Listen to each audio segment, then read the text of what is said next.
Emosyonal na nagbigay ng pahayag si Hanilet Avancenia, partner ni dating Pangulong Rodrigo Duterte, kaugnay ng pag-aresto kay Duterte ng International Criminal Court, ICC, noong 11 ng Marso taong 2025.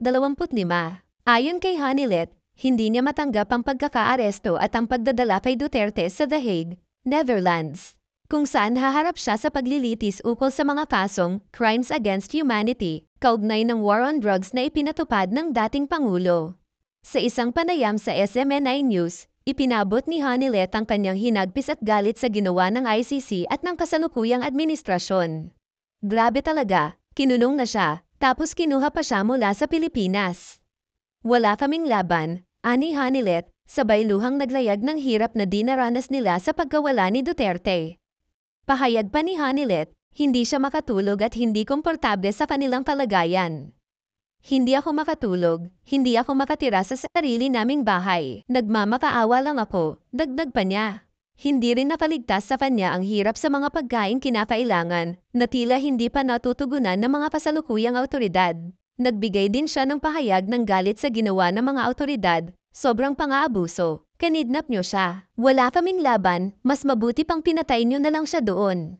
Bilang isang huling pahayag, hinimok ni Hanilet ang mga taga-suporta ni Duterte na patuloy na magdasal para sa kaligtasan at kalagayan ng dating Pangulo at patuloy na labanan ng mga pangyayari hanggang sa makabalik siya sa Pilipinas.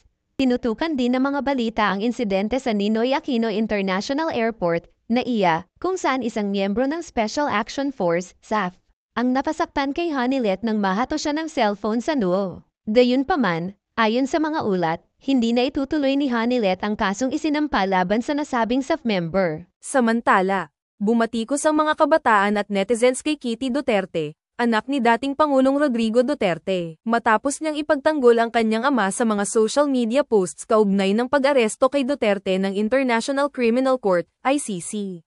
Sa mga pahayag ni Kitty, ipinahayag niya ang kanyang galit at pagkadismaya sa mga nangyayari kay Duterte. Ngunit hindi ito nakatanggap ng simpatsya mula sa marami, kundi batikos. Sa isang pagkakataon, pinagmumura ni Kitty ang Director ng Criminal Investigation and Detection Group, CIDG, na si Police Major General Nicolas Torre habang nagpapaliwanag siya tungkol sa aresto ng dating Pangulo. Dahil dito, tinawag siyang pa-victim ng ilang kabataan na nagsabing hindi siya dapat magpanggap na biktima ng sitwasyon. Lalo pat ang pamilya Duterte ang may pananagutan sa mga kontrobersyal na hakbang tulad ng war on drugs. Inakusahang hindi pinapansin ni Kitty ang mga biktima ng extrajudicial killings, EJK, sa ilalim ng kanyang ama, na maraming kabataan ang naging target.